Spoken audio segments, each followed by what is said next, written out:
कहानियों की क्यारी में प्रस्तुत है कश्मीरी लोक कथा सच्ची दोस्ती। एक बार की बात है कि एक राजा और एक वजीर दोनों बहुत मुश्किल में थे, क्योंकि दोनों के कोई बेटा नहीं था। दोनों की यह एक सी मुश्किल उन दोनों को एक दूसरे के और करीब ले आई थी। वे एक दूसरे के साथ बहुत खुश रहते थे। दोनों अलग अलग तो बस कभी कभार ही दिखाई पड़ते। जहाँ राजा रहता वहीं उसका वजीर भी रहता, और जहाँ वजीर रहता राजा भी वहीं मिलता। एक सुबह वे दोनों जंगल में शिकार करने गए, जहाँ उनको एक साधु मिल गया जो आग के सामने उकड़ू बैठा हुआ था। लगता था कि वह पूजा कर रहा था, क्योंकि उसने आने वालों की तरफ देखा ही नहीं। राजा बोला, चलो चल कर इससे बात करते हैं, हो सकता है कि यह भला आदमी हमारा कुछ काम कर दे। सो दोनों ने उसके सामने लेटकर उसको प्रणाम किया और अपना दुखड़ा रोया, सिर नीचे झुकाए झुकाए। साधु बोला, तुम दुखी मत हो, तुम लोग दुखी बिल्कुल मत हो। लो, ये 2 आम ले जाओ।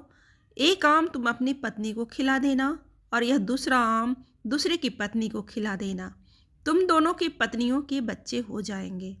साधु को बहुत बहुत धन्यवाद देकर राजा और उसका मंत्री दोनों अपने अपने घर लौट गए और आम अपनी अपनी पत्नियों को खिला दिए। ठीक समय पर दोनों ने एक एक लड़के को जन्म दिया। जब ये दोनों लड़के पैदा हुए तो राजा के घर में और वजीर के घर में ही नहीं, बल्कि सारे राज्य में खुशियां मनाई गई। ब्राह्मणों को बिना नाप तौल के बहुत सारी भेंटें दी गई। गरीब लोगों को खाना खिलाया गया। सारे कैदी छोड़ दिए गए। देश में ऐसा समय पहले कभी नहीं देखा था। जैसा कि सोचा जा सकता था, दोनों घरों में दोनों बच्चों की खास देखभाल हो गई।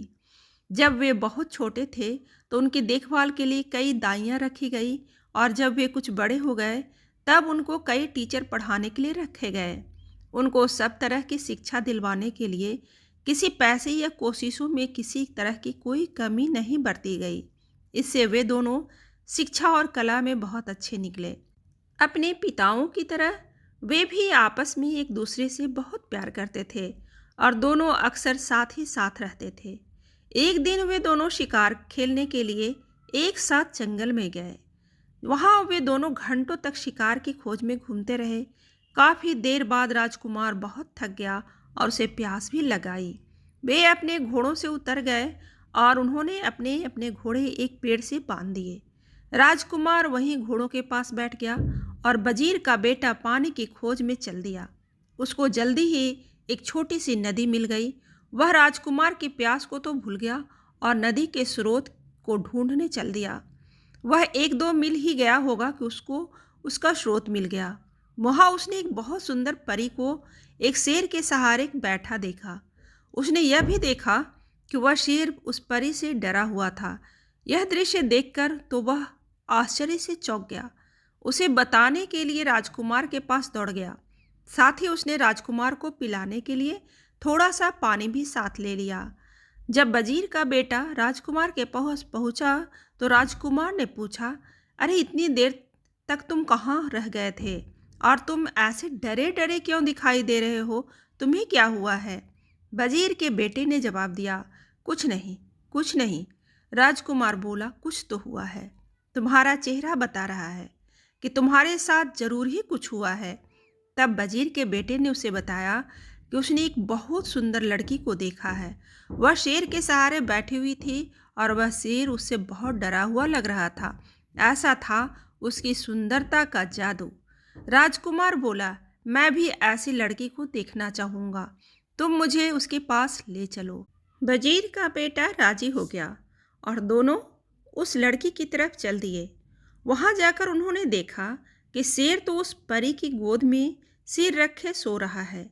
वजीर के बेटा बोला, डरो मत, हम उतनी देर में उस लड़की को पकड़ लेते हैं जबकि शेर सोया हुआ है। वे दोनों उस लड़की के और करीब चले गए। वजीर के बेटे ने शेर का सिर उठाया और उसको ज़मीन पर लिटा दिया, जबकि राजकुमार ने लड़की को पकड़ा और उसको साथ लेकर वहाँ से चल दिया। वजीर का बेटा वहीं रह गया। जब शेर जागा तो वहाँ वजीर के बेटे के अलावा किसी और को न देखकर वह बोला, अरे वह परी कहाँ गई? वजीर का बेटा बोला, मेरा दोस्त उसको ले गया है। शेर बोला, तुम्हारा दोस्त? तुम उसको अपना दोस्त कहते हो जो तुमको मरने के लिए यहाँ छोड़ गया है? वह तुम्हारा दोस्त नहीं, वह तो तुम्हारा सबसे बड़ा दुश्मन है। कोई सच्चा दोस्त इस तरीके से अपने दोस्त के साथ नहीं करेगा जैसा उसने तुम्हारे साथ किया है। अब मैं तुम्हें सच्चे दोस्तों की एक कहानी सुनाता हूँ। एक बार की बात है, तीन दोस्त थे। एक राजकुमार था, एक ब्राह्मण था और एक बढ़ई था। इन तीनों के पास अपनी अपनी खास चतुराई थी।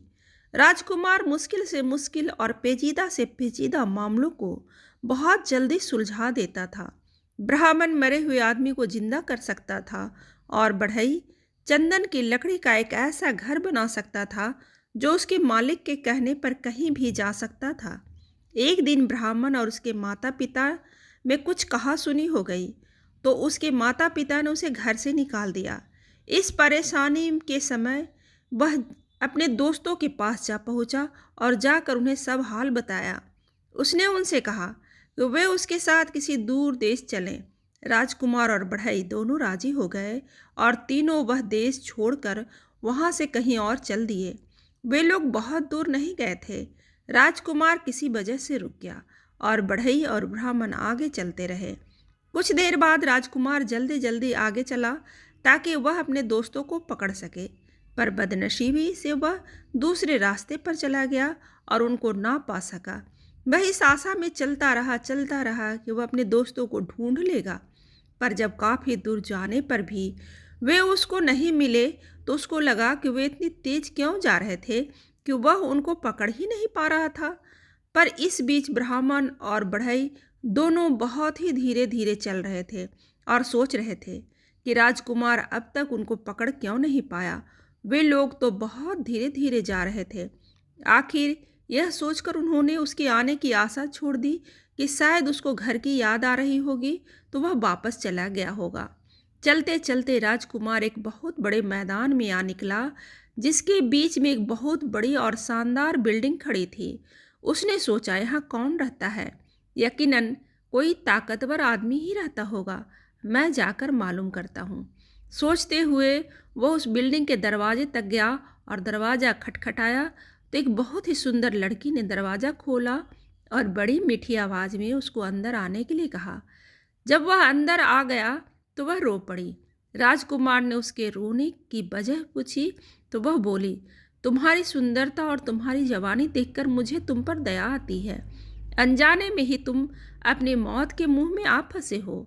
तुमने यहाँ आने से पहले यहाँ के बारे में जानने की कोशिश क्यों नहीं की? क्या तुमको पता नहीं कि यहाँ एक राक्षस रहता है? उसने कई मीलों दूर तक के सारे आदमियों को खा लिया है। अफसोस, अब तुम्हें क्या बताऊं, मुझे डर है कि वह तुम्हें खा जाएगा। राजकुमार बोला, नहीं नहीं, तुम इतनी नाउम्मीद न हो, धीरज रखो। मुझे उसके बारे में कुछ बताओ तो शायद मेरी जान बच जाए। वह लड़की सिसकते हुए बोली, पर मुझे पता नहीं कि मैं तुम्हारी सुरक्षा के लिए क्या करूं। फिर वह उसको मकान के पीछे वाले कमरे की तरफ ले गई। उसमें रखे एक बड़े बक्से में उसको बंद कर दिया और उससे बोली, अब तुम यहाँ तब तक चुपचाप रहो जब तक मैं यहाँ दोबारा आती हूँ।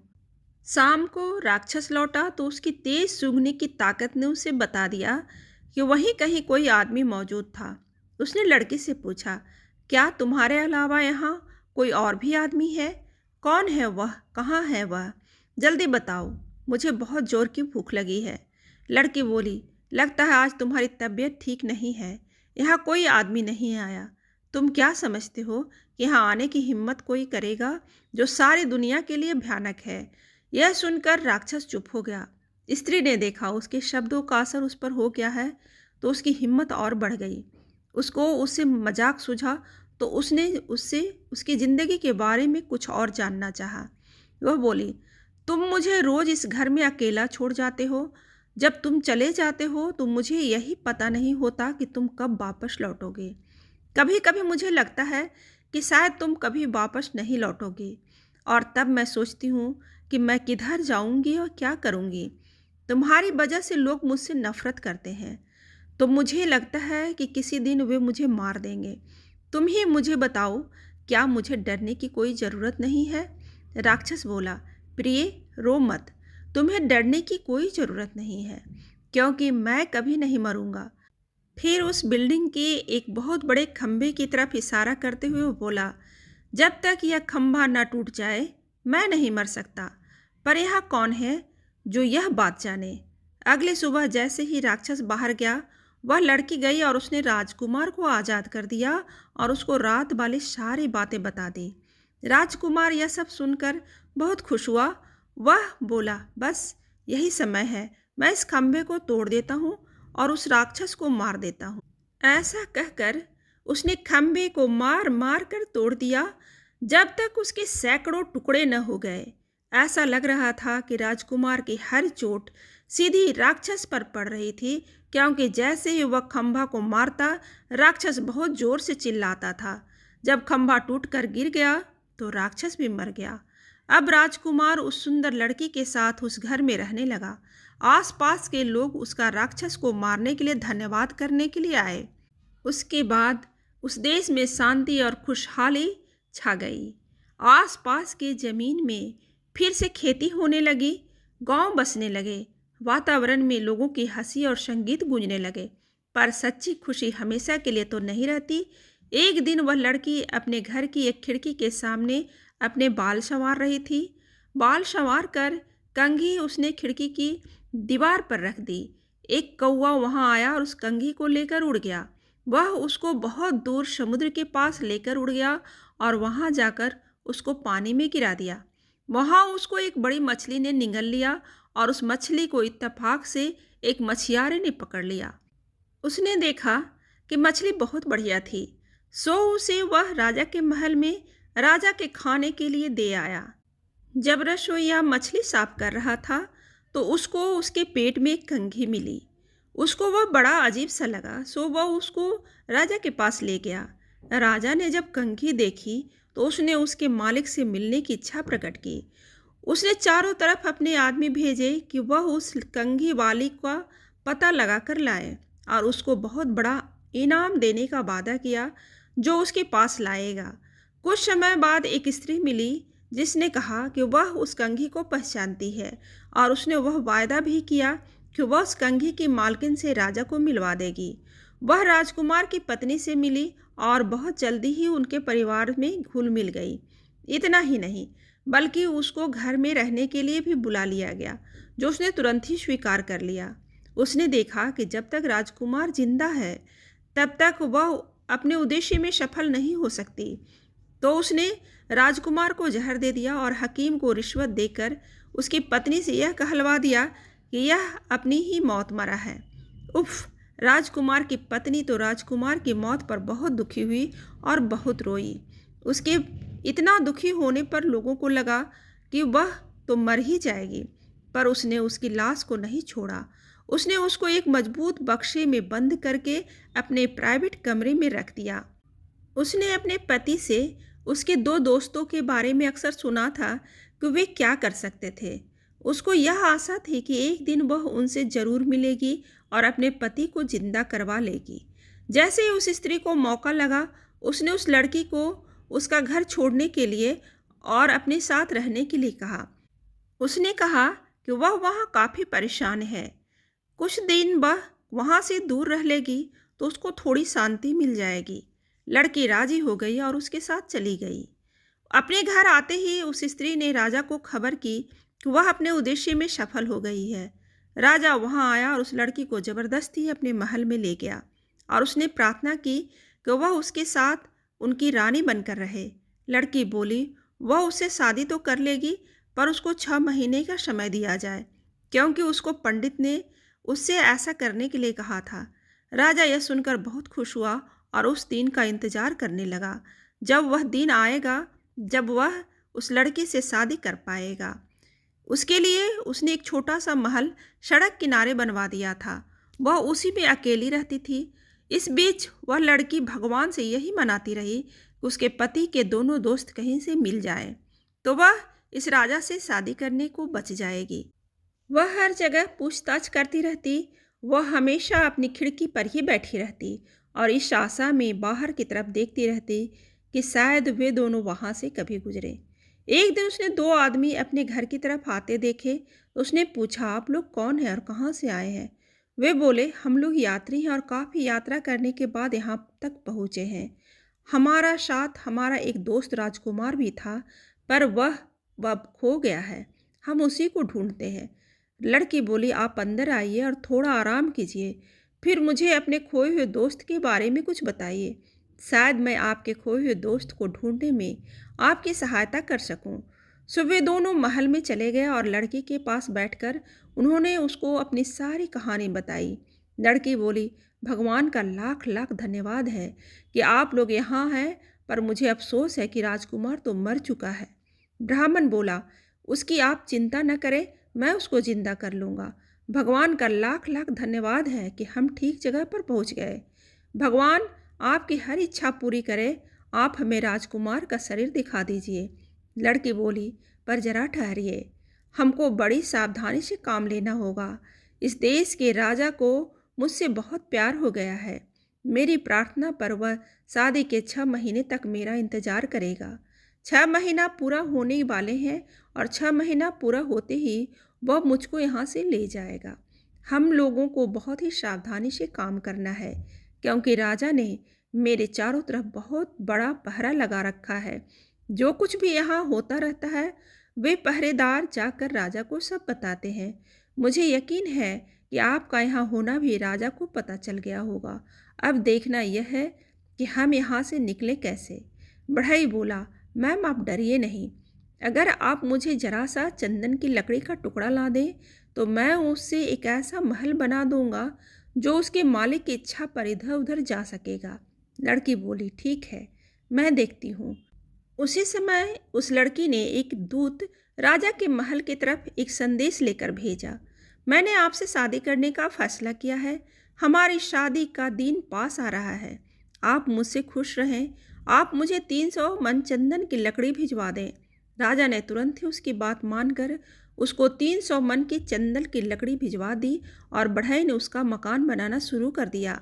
जब मकान बनकर तैयार हो गया तो लड़की ने राजा को एक और संदेश भेजा, ओ भले शानदार राजा, हमारी शादी का दिन अब पास आ रहा है। ओ मेरे भाभी और ननद को यहाँ तुरंत आने की इजाज़त दें। मैं अपनी शादी के बारे में उनसे कुछ सलाह लेना चाहती हूँ। राजा ने उसकी प्रार्थना मान ली। जैसे ही वे दोनों स्त्रियाँ उस लड़की के पास चंदन के मकान में पहुँची, वैसे ही बढ़ई ने उस मकान को राक्षस के मकान के पास जाने के लिए कहा।